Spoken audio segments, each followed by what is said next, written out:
পাইলসের সমস্যা নিয়মিত পাকা পেঁপে খাবেন।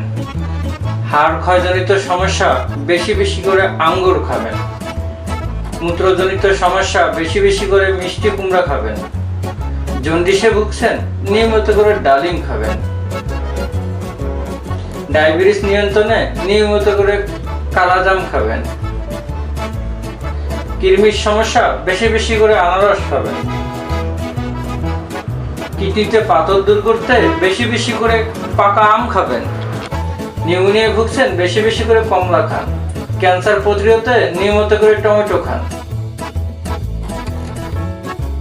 পাইলসের সমস্যা নিয়মিত পাকা পেঁপে খাবেন। হাড় ক্ষয়জনিত সমস্যা বেশি বেশি করে আঙ্গুর খাবেন। মূত্রজনিত সমস্যা বেশি বেশি করে মিষ্টি কুমড়া খাবেন। জন্ডিসে ভুগছেন, নিয়মিত করে ডালিম খাবেন।